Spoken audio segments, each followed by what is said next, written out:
கொள்ளிப்பு தலையணை பசங்கள்ட்ட ரொம்ப அழைக்கப்படுது தம்பி. ஸ்கூல் பசங்கள்ட்ட கையில எல்லாம் கிடைச்சிட்டு அது ரொம்ப பெரிய வருத்தத்துக்குரியது. அதெல்லாம் நரம்பு மண்டலத்தை பாதிச்சிடும்.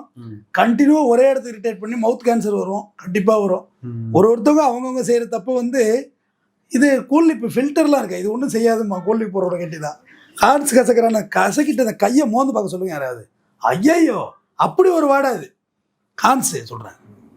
அவங்கள கேட்டீங்கன்னு வச்சுக்கோங்க, இது ஒன்றும் பண்ணாது. ஏன்னா சிகரெட் மாதிரியா புகையா நெஞ்சுக்கு போகிறதுக்கு வாயில் வைக்கிறது தானே, ஒன்றும் இல்லையேக்கிறாங்க. அது உமிழ்நீரில் உள்ளே போயிட்டு தான் இருக்கும், இந்த இடத்த ஃபுல்லாக இரிட்டேட் ஆகிடும். அடுத்தது சிகரெட் பிடிக்கணும்னு கேட்டால் அது ஒன்றும் பண்ணாது. அது என்ன கூலிப்பு ஹான்ஸ் மாதிரியா சிகரெட்டு தானே, அது ஒன்றும் பண்ணாது. அது அவங்கவுங்க செய்கிற தவறு அவங்கவுங்களுக்கு நியாயப்படுத்துகிறாங்க. மொத்தத்தில் டுபாக்கோ கண்டிப்பாக இன்ஜூரியஸ் ஹெல்த் தான், அது மாற்று கிடையாது. லிக்கராக இருக்கட்டும், எந்த வகையில் நம்மளை இயல்பை விட்டு நம்மளை வேற நிலைக்கு கொண்டு போகிற எல்லாமே உடம்புக்கு கேடு தான். சரி, கேடு இருக்கட்டும், கொலை வரைக்கும் போய் நிற்குதுங்கிறது தான் வேதனையோட உச்சம்.